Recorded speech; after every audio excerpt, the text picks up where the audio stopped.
안녕하세요. 군사돋보기입니다. 심상치 않은 일이 일어나고 있습니다.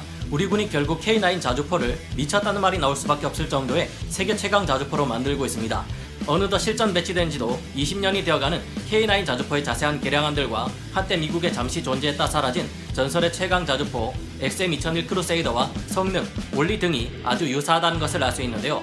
국방부가 발표했던 2016-2020 국방 중기 계획에 의한 K9 자주포의 개량은 말이 개량이지 껍데기만 K9이고 그 안에 모든 것들을 갈아엎다시피 하는 거의 새로운 자주포나 다름없을 정도입니다.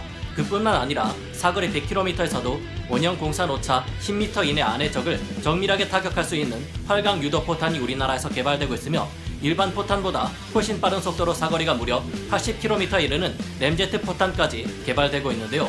현재 한국형 엑스칼리버탄, 탄도수정 신관, 상부 장갑 공격 진흥탄 등이 만들어지고 있으며 이것들이 완성되면 한국의 신형 K9은 정말로 세계 최강급의 자주포가 될지도 모른다고 하는데요. 차원이 다르게 업그레이드되는 새로운 K9 자주포는 어떤 성능과 원리를 가지게 될지 지금부터 알아보겠습니다. 전문가는 아니지만 해당 분야의 정보를 조사 정리했습니다. 본의 아니게 틀린 부분이 있을 수 있다는 점 양해해 주시면 감사하겠습니다. 전설의 최강 자주포 미국의 XM2001 크루세이더. 더욱 강력해지는 신형 K9 자주포가 어느 정도의 위력을 발휘할지 쉽게 알기 위해서 먼저 미국의 XM2001 크루세이더 자주포를 살펴봐야겠는데요. 비운의 자주포라고도 불리는 미국의 XM2001 크루세이더는 미군이 현재 운용하고 있는 M109A6 팔라딘 자주포를 대체하기 위해 차세대 주력 자주포로 개발될 예정이었습니다. 80년대 이후가 되자 제3세계 국가들에서도 사거리 30km에서 40km 이르는 야포와 자주포가 개발되었고 이에 자극받아 미국에서는 최강의 자주포를 내놓게 된 것인데요. 고기동 경량화로 대표되는 미군의 전장 환경의 변화 그리고 예산상의 문제로 취소된 이 비운의 자주포는 계획대로 제대로 개발되기만 했다면 당시의 현용 자주포 중 성능을 따라올 수 있을 만한 것이 없는 최강의 자주포가 될 예정이었습니다.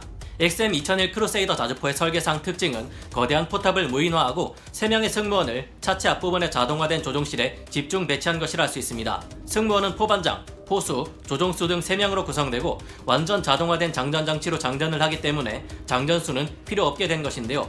3명의 승무원에게 각각 대형 컬러 다기능 디스플레이가 주어지며 사격 및 기동, 각종 전장 상황 정보, 자주포 시스템의 자가 진단 등에 관한 정보를 획득하고 관제를 수행할 수 있습니다. XM2001 크루세이더는 당시 세계 최대의 54구 경장 155mm XM297 곡사포를 채용했는데 자동 장전 장치와 모듈식 장약의 시너지 효과 덕분에 분당 무려 12발의 사격이 가능한 괴물이었습니다. 이후로도 분당 10발이나 되는 지속 사격이 가능했는데요. 간단히 비교해봐서 M109A6 팔라딘 자주포가 3발을 쏠 때 XM2001 크루세이더는 15발을 쏴대는 속도를 자랑합니다. 다른 자주포들은 처음 최대 사격 횟수와 지속 사격 횟수 간의 차이가 크지만 크루세이더는 그렇지 않다는 것을 알 수 있는데요. 그 이유는 크루세이더 자주포의 포신에 액체 냉각제를 채운 포신 냉각 장치가 도입되어 포신이 과열되는 것을 막아주기 때문입니다. 자주포의 포탄은 포신의 고도를 높일수록 목표물에 명중되는 시간과 거리가 늘어나는데요. 그래서 가장 높은 고도에서 한 발을 발사하고 포신의 고도를 내리면서 여러 발을 차례로 발사하면 같은 시간에 같은 표적을 향해 여러 발의 포탄이 콱콱쾅 하고 바뀔 수 있게 됩니다. 이것을 두고 MRSI 복수포탄 동시 사격이라는데 우리 군의 K9 자주포는 이것이 3발까지 가능합니다. 그런데 크루세이더 자주포의 경우 이 MRSI가 최대 8발에 달했기에 한순간에 동일한 목표에다가 포탄을 콱콱콱콱콱콱 하고 중첩 타격하는 것이 가능했다고 합니다. 또한 대전차 차탄을 탑재한 M982 엑스칼리버 유도 포탄을 사용해 단독으로 무려 80km에서 100km 밖에 있는 적의 강력한 기갑 부대마저 무력화할 수 있었다는데요.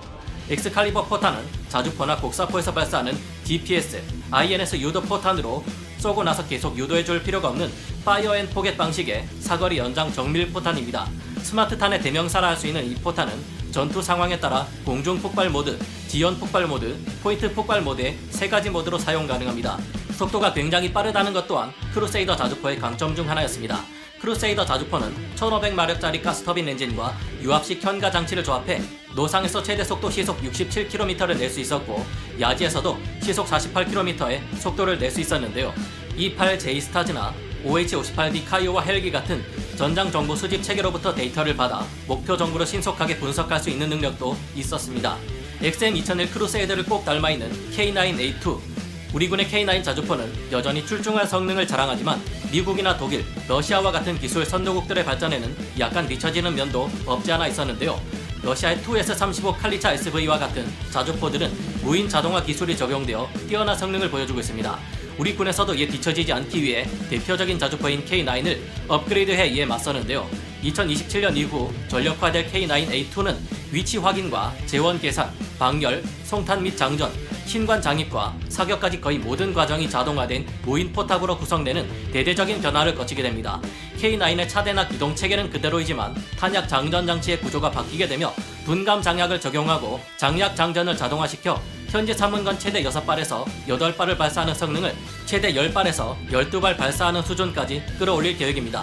이와 같은 업그레이드를 거치게 되면 구조나 원리, 목표라는 성능과 같은 것들이 미국에서 개발한 전설적인 자주포 XM2001 크루세이더의 것과 거의 동일할 정도입니다. 심지어 크루세이더처럼 발사 속도의 향상을 불러오기 위해 액체로 냉각시키는 수랭식 포열 및 약실도 도입 예정입니다. 크루세이더 자주포가 사용한 냉각 기술은 포열 냉각로 기술인데, 이는 자주포의 포열 주변에 냉각수가 흐르는 관로를 설치해 사격 시 발생하는 열을 식혀주는 방식입니다. 또 다른 방식으로 약실에 직접 냉각수를 분무해 온도를 낮추는 방식도 있는데요. 러시아의 2S-35 자주포에 사용된 방식이 이것입니다. K9A2는 이 두 가지의 냉각 방식 중 하나를 선택하거나 혼합 선택해 적용시키고 빠른 연사 속도를 지속시킬 수 있을 것으로 보입니다. 이외에 지속 사격 능력이 떨어지지 않도록 하기 위해 포신의 강선 내마모 코팅, 도금 기술을 적용하는데요.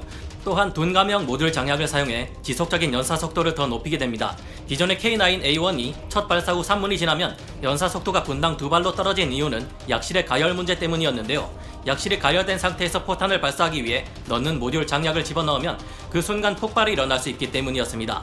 이에 비교해 최강의 자주포 중 하나로 불리는 독일의 PZH-2000은 둔감화된 모듈 장약인 DM72, DM91을 사용하는데 장약이 천천히 연소하기 때문에 약실이 가열된 상태에서도 큰 문제 없이 고속 사격이 가능하도록 해주는 효과가 있었습니다.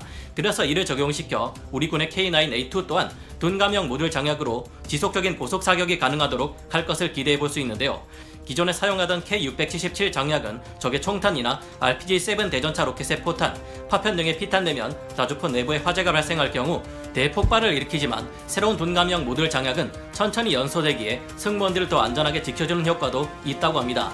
현재 국방과학연구소는 K9A2를 위해 포미 장치 자동 개폐 기술, 뇌관집 용량 최대화 기술, 전자신관 시한 장입 자동화 기술을 통해 K9의 발사 속도를 더 빠르게 하고 그 위력 또한 더 강하게 만들고 있습니다. 자주포가 포탄을 발사한 후 일어나는 주퇴력을 최소화시키기 위한 연식 주퇴 기술 또한 적용됩니다.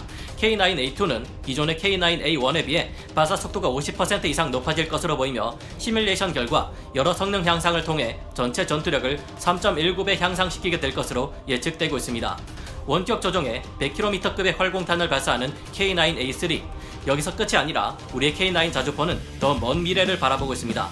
K9A2 이후에 나오게 될 K9A3는 완전한 무인화를 통해 운용 병력 없이 원격 조종이 가능할 것으로 업계에서 판단하고 있다는데요.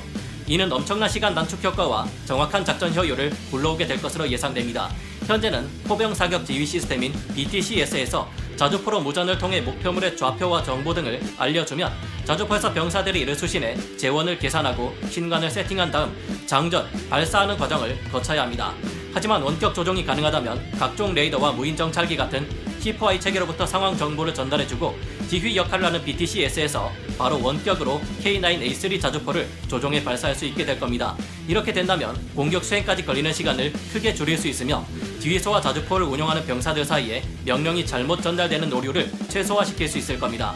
K9A3는 일반 포탄보다 훨씬 속도가 빠른 램제트 포탄은 물론 사거리가 100km 이르는 활강 유도 포탄으로 먼 거리에서도 외과 수술하듯이 정밀하게 목표물을 타격할 수 있을 것으로 보이는데요. 이미 국방과학연구소와 풍산이 함께 개발한 사정거리 100km급의 활공 유도 포탄 GAM-155가 등장했기 때문에 조만간 우리 군의 자주포는 사정거리가 크게 늘어날 듯합니다.